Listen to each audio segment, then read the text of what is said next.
Oke guys, welcome back to Crypto Indonesia bersama gue Toshi, di mana kita akan membahas segala sesuatu yang berhubungan dengan cryptocurrencies dan blockchain.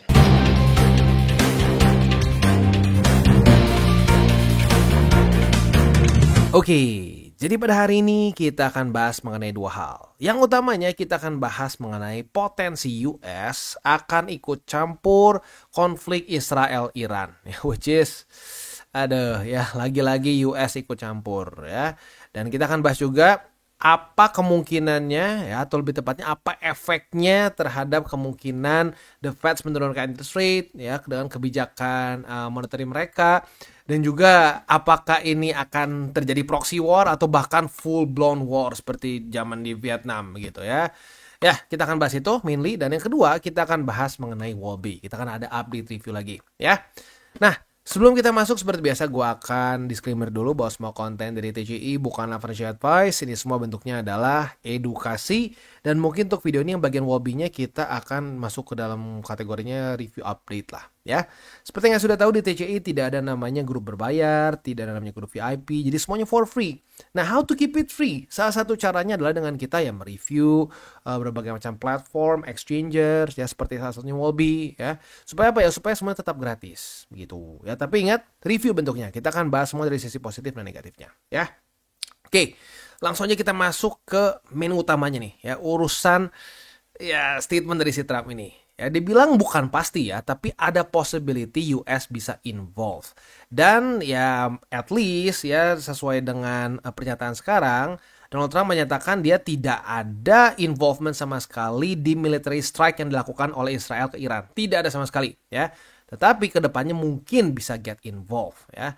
Nah, rumornya ya, walaupun di sini ditulisnya ya ini kan si Trump ini decline to comment ya, tetapi ada rumor bahwa ya Prime Minister dari Israel yaitu Benjamin Netanyahu ini make a personal plea ke US untuk get more involved begitu. Nah, permasalahannya involved as what? Begitu. Apakah involve seperti mediator yang disarankan oleh si Putin ya? Dia menyatakan ke ABC kemarin ya bahwa si Trump menyatakan bahwa dia terbuka ya untuk sesuai dengan idenya si Putin untuk menjadi mediator ya. Tapi kalau sampai Benjamin Netanyahu-nya ngontak si Trump ya berarti ada kemungkinan ya bukan jadi mediator ya. Ya lagi-lagi ini masih simpang siur.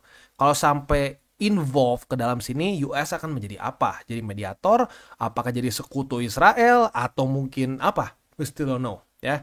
Nah, kita lihat dulu lah kemungkinan yang paling gak enaknya ya. Yang paling tidak kita inginkan adalah ya US tiba-tiba jadi membela Israel seperti zaman perang Vietnam ya. Buat yang nggak tahu, zaman perang Vietnam ini ya awalnya karena US itu mendukung bagian Vietnam yang tidak komunis begitu ya. Dia mendukung ke sana ya. Tapi ya akhirnya keterusan sampai ya banyaknya yang fight di sana, arguably lebih banyak tentara US dibandingkan dengan yang di Vietnam itu sendiri begitu ya. Jadi awalnya bantuan tapi lama-lama keterusan begitu ya. Itu very simplified versionnya lah begitu ya. Politiknya lebih ribet lah sebenarnya. Tapi intinya kalau dibikin TLDR-nya seperti itu ya. Dan fun fact ya, dulu kan sempat ada yang ini ya, ada yang pernah ribut dulu ya di sosmed. Wah, Indochina, apa itu Indochina? Buat yang nggak tahu Indochina itu apa, dulu Vietnam itu namanya Indochina ya. Itu adalah dulu negara jajahan dari Prancis begitu ya. Jadi ini salah satu negara di Asia Tenggara yang dijajah dulu oleh Prancis ya. Jadi koloni Prancis begitu. Jadi kalau sampai ada orang yang apa tuh Indochina ya, apakah Indonesia menjadikan Cina? Bukan ya. Indochina itu adalah Vietnam. Dulu namanya adalah Indochina waktu masih di hold oleh Prancis gitu ya. Oke, ini yang paling buruk. Tentunya kita sangat tidak ingin sampai terjadi seperti ini ya. Tiba-tiba US benar-benar mendukung Israel dan mengirim tentaranya, mengirim senjata semua. That's the worst case ya. Yang kedua, yang sama-sama buruk juga tapi lebih mendingan adalah terjadi proxy war ya. Nah, contohnya kita kasih lihat aja yang dekat sekali dengan kita ya, yaitu ini waktu Timur ya di tahun 90-an ya. Ya itulah ya, konfliknya lumayan lama sih sebenarnya sini tulisnya ya, dari tahun 1975 sampai 99 ya. Tapi ya mungkin naiknya ya sampai dilihat oleh semua orangnya ya di 90-an lah begitu ya. Nah, jadi Indonesia dan Timur Timur itu didukung dulu oleh oleh Australia, UK dan Kanada ya, the usual suspect lah ya. Nah, lalu udah gitu East Timor ya yang sekarang sudah pecah ya. Nah, kita bisa di sini ya, dia itu didukung oleh Portugal, Libya, lalu GAM nih ya, dan juga Rusia plus China. Begitu. Jadi jelas lah ya. Apa namanya? The former communist ya, dan ya ada apa ya mungkin disebutnya ya, the capitalist lah kasar seperti itu ya. Nah, kalau seperti ini bisa mempengaruhi market ya, bisa bikin gonjang-ganjing, tapi mungkin nggak akan separah sampai kalau full on war seperti kayak gini ya. Nah, itu dua yang terburuknya. Yang terbaiknya gimana? Yang terbaiknya ya benar-benar jadi mediator begitu. Tapi ya jujur ya kalau gue mau ngomong ya, kalau US udah mau mediasi Israel dengan negara tertentu, negara Middle East tertentu, itu pasti akan ada bias besar bahwa US pasti tidak akan fair. Karena US tuh memang apa-apa dari dulu dekatnya sama Israel kan. Nah, jadi nggak ideal juga. Jadi in general, this is not good. Ya, mau sampai mau jadi mediator, mau sampai full blown war seperti kayak Vietnam, bahkan mau proxy war pun nih semuanya nggak bagus begitu. Dan ini memiliki potensi yang besar akan dijadikan alasan lagi oleh the Feds untuk menunda lagi atau bahkan membatalkan sama sekali possibility untuk penurunan interest rate begitu. Ya, kita bisa di sini possibility-nya ya kita bisa di sini ya. Ini di Juni ya. Di sini oleh CME Group ya, dia menyatakan probability-nya untuk tidak terjadi perubahan tuh 99,9%. Jadi udah nyaris absolut di Juni ini nggak akan ya. Di Juli itu udah mulai berbeda nih. Di Juli udah 85,5. September itu 33,6 ya. Lebih besarnya di September, kemungkinan itu akan terjadi easing ya, akan ada penurunan interest rate pertama di September. Oktober lebih tinggi lagi ya. Desember paling tinggi 94 ya. Nah, tapi ini semua bisa berantakan kalau sampai ini konfliknya jadi besar dan US ikut-ikutan begitu. Karena kalau sampai US ikut-ikutan pasti akan ada urusan minyak lah, nanti ada embargo lah, ada begini, ada begitu ya, ada saling tutup trade lah dan lain-lain. Karena kalau udah berurusan sama negara di Middle East ya pasti akan yang lain-lain ikutan juga begitu. So ini posisi yang no bueno, not good at all ya.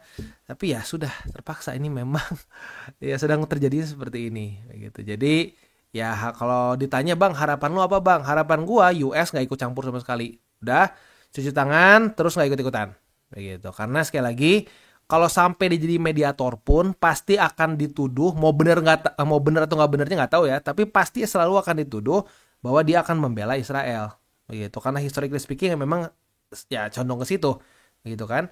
Nah, jadi ya makanya ya skenario paling bagusnya adalah udah mundur ya, si Trump nih please udah mundur, jangan aneh-aneh lagi ya, udah banyak masalah sendiri kok di rumah, jangan nyanyi lagi masalah di luar ya, udah mundur aja, and then udah urusin tarif tuh ya, tarif diselesaikan, semua nego-negonya dengan China dan negara-negara lain diselesaikan ya. Nah, itu akan membuat ketenangan di market begitu. Karena kalau sampai US masuk ke sini dan apalagi kalau sampai si Trump ngebikin statement yang aneh lagi ya, belakangan kan makin tua makin lucu nih orang ya, makin ngomongnya sembarangan, bikin kacau ya, bikin ekonomi kacau gitu kan ya. Kalau sampai dia masuk ke sini terus dia menjadi mediatornya tapi serampangan gitu kan ya, market bisa hancur lagi. Dan the Feds menurut gua akan sangat besar kemungkinannya untuk ya bilang digeser lagi atau bahkan ini bisa benar-benar membatalkan kemungkinan adanya penurunan interest rate begitu. Apalagi yang membuat QE itu mungkin bisa benar-benar dibuang di cycle ini, which is not good untuk orang-orang yang ingin liquidity lebih lagi begitu. Karena ya kalau sampai itu terjadi, well maybe it's the first time ya dalam ya cycle-cycle sebelumnya kita minimal mendapatkan monetary policy yang cenderung netral begitu kan ya. Di 2016 ya oke lah interest rate mulai naik tapi balance sheet flat ya kan, itu masih oke. Tapi kalau sekarang kita balance sheet turun ya, interest rate terus diam di atas. So ya mungkin ini pertama kalinya kita merasakan satu cycle benar-benar tidak ada tidak ada monetary policy yang cenderung lebih loose, semuanya benar-benar tight ya. Jadi ya mungkin buat orang yang masih berharap altcoin season ya mungkin akan yang nggak dapat di cycle ini kalau sampai ini menjadi ya kalau sampai masuk ke worst case scenario-nya lah, kesan seperti itu ya. Ya udah, itu sih kurang lebih ya update-nya.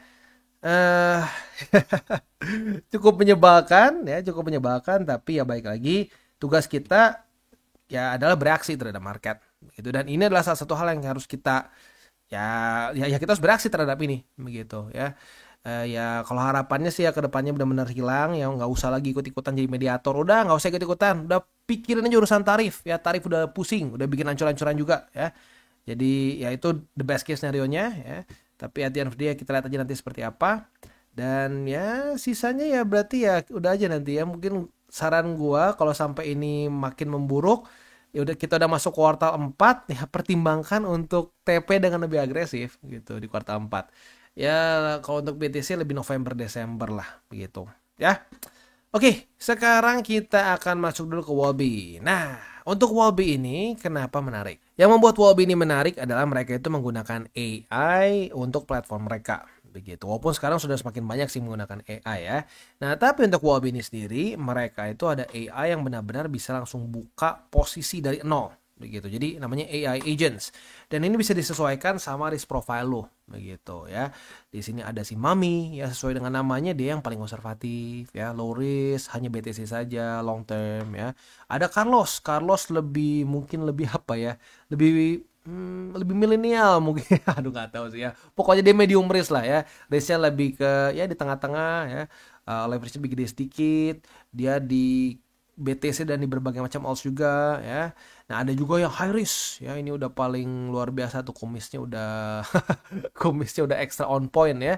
High risk, all asset, short term. Nah, jadi sebenarnya bisa disesuaikan semua sama risk profile lo masing-masing. Dan ada juga beberapa yang spesifik kayak di sini, don't alt, fokusnya di altcoin saja. Jadi leverage-nya nggak terlalu gede, tapi dengan volatility alts begitu. Jadi ini kayak di tengah-tengah antara Mami sama Carlos begitu ya. Lalu ada juga Elon Musk. Nah, Elon Musk ini medium risk, secara leverage betul lebih gede, tapi di token-token atau koin-koin yang sedang meroket begitu, yang sedang banyak pergerakan begitu. Jadi ya banyak sekali jenisnya begitu. Keuntungannya apa? Keuntungannya sudah ada TPSL.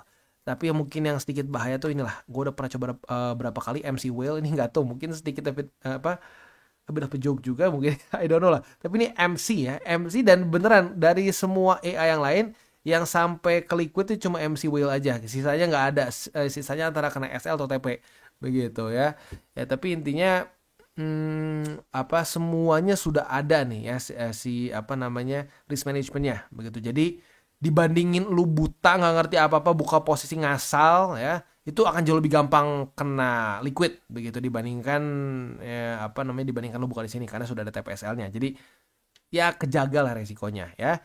Nah tapi ya di waktu bersamaan ya kita SOP-nya nggak pernah bisa tahu specifically akan seperti apa gitu, karena mungkin rahasia juga ya. Jadi ya kalau buat yang sudah punya SOP ya trade manual mungkin akan lebih enak begitu ya. Nah, untuk contoh ya kayak kita buka aja lah satu posisi ya, untuk ngasih contoh gimana cara bukanya. Dan ini very easy ya. Kalau misalkan kita ngerasa wah kayaknya nggak cocok nih sama analisa gue pengen skip aja, tinggal klik skip ya. Nah, misalkan selanjutnya wah oke nih kayaknya cocok sesuai ya, ini kita ambil contoh aja ya, misalkan cocok nih, ya udah kita bisa tinggal buka saja posisinya begitu. Nah, setelah lu buka akan keluar di bagian terminal di sini ya. Nah, baik lagi ini cuma contoh buat ini aja ya, cuma contoh buat cara bukanya begitu. Untuk hasilnya mungkin kita akan terlalu perhatiin hari ini ya, karena kita sudah pernah buka berkali-kali kok sebelumnya ya, gimana cara buka posisi dan seterusnya gitu ya.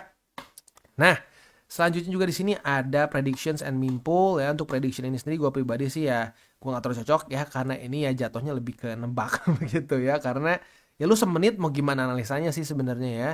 Ya jadi ya kalau ada yang suka ya silahkan. Ini kan sebenarnya jatuhnya tuh kayak ke option ya, kayak ke binary option. Kalau gue pribadi sih nggak terlalu suka ya, tapi ya buat lo yang pengen ya ada di sini ya. Lalu mimpul ini lo kasarnya nggak perlu repot-repot nge-set up your wallets dan lain-lain untuk trade di DEX gitu kasarnya ya. Lo bisa lakukannya dengan simple, dengan experience seperti checks begitu ya. Tapi lo bisa pilih berbagai macam memes yang mungkin masih belum masuk ke checks besar dan masih kasarnya ada possibility bisa boom begitu ya.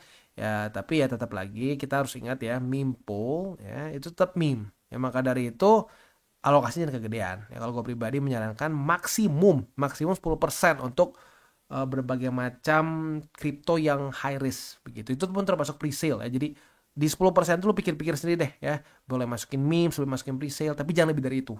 Tuh, karena resikonya gak worth it kalau kelebihan dari itu begitu ya.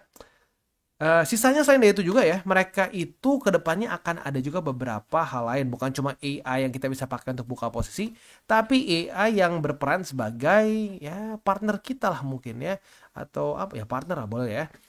Copilot ini tujuannya AI itu memonitor posisi yang sedang kita buka dan secara terus-menerus menganalyze market. Ya, apabila terjadi perubahan ya kadang-kadang kan kita lagi nyantai, lagi ngopi, lagi ngudut gitu ya, aduh ngudut apa, lagi rokok gitu ya. Terus mungkin lu berpikir, nggak usah ngecek dulu market deh. Tapi tiba-tiba ada satu hal kejadian. Nah, si Copilot ini bisa memberikan kita suggestion untuk misalkan, kayaknya kita harus ubah nih, TP-nya jadi sekian, SL-nya kita jadi sekian. Begitu. Nah, sesuai namanya. Jadi dia akan menjadi Copilot kita. Gitu. Dan yang kedua, ada juga di sini X-ray. X-ray ini jadi kayak, mungkin kalau gue mikir itu kayak inilah ya, apa namanya, guru pembimbing kita begitu ya. Nanti dikoreksi itu hasil trading kita dicoret-coret begitu ya. Dan juga ada Lighthouse. Nah, Lighthouse ini ke depannya kita bisa pakai ya. Oh, sorry, betanya sudah jalan ya, tapi lagi-lagi masih beta, jadi masih belum komplit ya. Masih belum sampai benar-benar ke versi finalnya. Di sini dia tuh bisa memberikan berbagai macam ya suggestions ya, bisa juga memberikan news-news terbaru ya. Dan ya baik lagi ini mungkin jadi kayak kalau gue rasa ya jadi seperti kayak Copilot yang lebih on steroids begitu, dimana ada berbagai macam hal-hal lain yang dia bisa juga kasih tahu ke lu begitu ya. Udah sih kayak gitu sih kurang lebih ya untuk Wobby ya.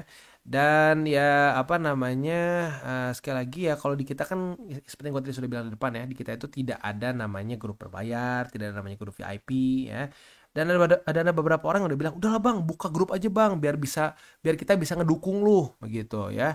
Nah tapi kalau menurut gue pribadi ya, TCI dari awal gue sama Sato ya, waktu kita masih duaan aja, sekarang udah ada beberapa lagi orang, udah ada timnya gitu ya. Ya apa kita dari awal nggak mau bikin berbayar. Kita pengen semua orang bisa mengakses ya konten-konten yang kita bikin ini secara gratis. Begitu. Jadi biar tidak ada alasan lagi begitu. Karena ya pertama kali TCI dibangun tuh karena kita kesal ngelihat banyak sekali konten-konten creator luar maupun dalam negeri yang sepertinya tuh hanya ngepom-pom saja, tidak ada tanggung jawab sama sekali, bukan ngasih tahu, ya bukan edukasi. Itu bentuknya hanya pure, pokoknya gue mau bikin nih koin ngepom udah gitu ya, dan ngebikin orang FOMO begitu, atau fokusnya coba nge-farming views doang begitu. Dan kalau lu bisa lihat sendiri di TCI ya kita views biasa aja begitu. Kenapa ya? Karena bentuknya edukasi itu, dan rata-rata orang mungkin nggak terlalu tertarik edukasi begitu kali ya. Tapi nggak apa, kita pengen fokus ke edukasi. Jadi dan kita pengen semuanya for free gitu, karena kebayang gak sih ya, kita udah kasih for free aja ya, apa namanya, animonya aja nggak terlalu besar begitu kan. Orang lebih suka dibohongin, orang lebih suka diberikan janji palsu begitu. Nggak apa-apa janji palsu, yang penting happy dulu sekarang, nanti kalau udahnya berantakan ya namanya juga trading begitu kan alasannya. Nah gue nggak mau seperti itu, gue pengen semua orang punya akses terhadap TCI.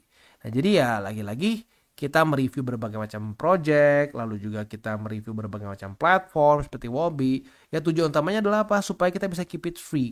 Begitu, karena ya baik lagi ya, tim gua nggak mungkin makan debu kan. Ya, jadi kita harus ada overhead cost. Nah, itu semua kita bisa bayar dengan ya apa namanya, yang kita kerjasama dengan berbagai macam exchanger dan seterusnya begitu. Dan yang gue sukanya apa? Tidak membebani siapapun begitu. Jadi buat lo yang ngerasa bahwa bang, gue pengen dukung TCI bang, ya gampang, lo bisa dengan cara menggunakan link referral di bawah, salah satunya dengan Wobby begitu. Saat lo menggunakan Wobby, lo sangat membantu perkembangan dari TCI. Nah, keuntungannya pakai Wobby juga adalah mereka ini ada rebate voucher ya. Jadi biasanya hanya 100 USDT saja, tapi bagi lo yang menggunakan link referral kita di bawah atau menggunakan referral code kita ya, yaitu Toshi Crypto, akan ada upgrade ya. Jadi dari 100 USDT menjadi 250 begitu ya. Nah, itu kurang lebih keuntungannya begitu. Dan juga tentunya dengan AI dan seterusnya lah ya.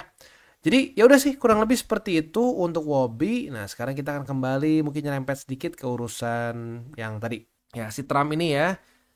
Ya, Trump benar-benar berbeda sekali dibandingkan dengan 2016 ya. Ya walaupun 2016 juga si Trump itu ini ya ngomongnya ya nggak kayak politician ya, langsung aja jeplak-jeplok gitu ya. Tapi kayaknya sekarang semakin dia tua ini mungkin nggak tahu nih ya. Jadi mungkin suka nyari-nyari masalahnya terlalu ekstrim ya.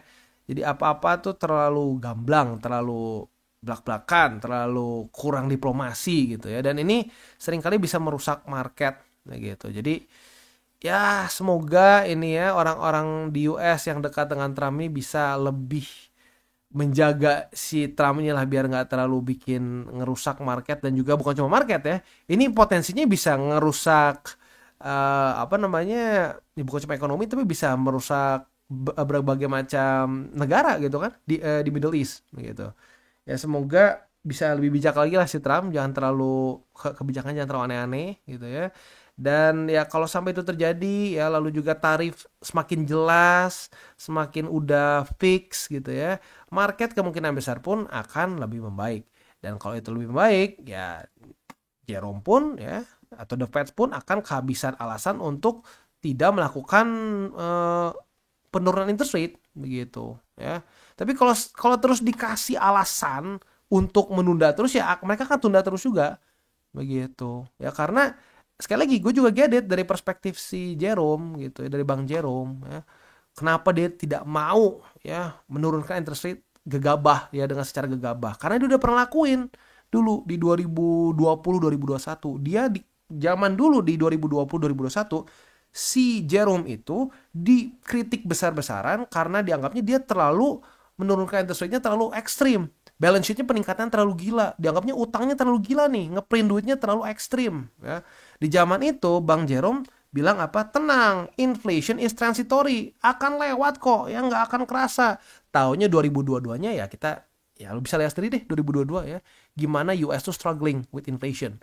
Almost masuk recession. Begitu. Nah jadi ya mungkin ini adalah ya hasil dari Jerome yang trauma dengan 2020-2021. Jadi dia akan ekstra konservatif gitu sampai dia menurunkan lagi interest rate, apalagi sampai masuk ke QE begitu. Jadi ya sudah ya, kita sudah jelaskan semua ya perspektifnya dari dari si The Fed seperti apa ya, lalu juga kita udah bahas juga dari si Trump lebih baik seperti apa ya. Ya tinggal kita nanti lihat saja akhirnya apa yang akan dilakukan oleh US begitu ya, karena seperti gue bilang tadi di depan ya, tugas kita bukanlah nyuruh-nyuruh Trump karena kita bukan siapa-siapanya Trump, kita nggak punya influence apa-apa ya. Jadi ya kita sebisa mungkin ya melihat news itu bukan kita jadi pengen harusnya begini, kita harus suruh si Trump begini, nanti kita telepon, nggak bisa. Ya udah, tugas kita nanti lihat aja mana yang bakal kejadian, apakah worst case, medium case di tengah-tengah, atau ya the best case begitu ya. Nah setelah kalau sudah kejadian ya dari beberapa case yang kita sudah bahas itu ya lu act accordingly begitu dengan yang kejadian di pasar. Nah itu namanya bereaksi ya, bukannya kayak lihat aja nih besok si Trump bakal ngomong gini udah pasti, tahu udah nggak kejadian diam gitu kan. Nah, itu nggak produktif buat lu, nggak produktif juga buat orang yang kena dengan bullshitan itu gitu ya. Oke, kita tutup dengan 3 golden rules. Jangan pakai uang panas, jangan over leverage, berpikirlah jangka panjang, dan salam tabur tuai. Ingat, apa yang lo tabur kan lo tuai, jadi taburlah sebanyak mungkin hal baik. Dan bagi kalian yang belum mengikuti DCWT atau Daily Charting with Toshi, bisa klik di sini, di mana kita akan daily chart your favorite cryptocurrencies. Dan buat lo yang masih bingung cara baca TA, chart, dan hal-hal lain, bisa juga kita klik di sini tutorials with Toshi. Ya. Dan buat lo yang belum memiliki akun ya, di berbagai macam cryptocurrency exchange, bisa klik di bawah ada link kita, lo bisa pilih sendiri. Ya. Lalu selanjutnya jangan lupa juga untuk join Telegram group kita, di mana kita bisa ngobrol-ngobrol santai mengenai dunia cryptocurrency secara 2 arah. So jangan lupa untuk like, subscribe, click the bell icon, and see you on the next video.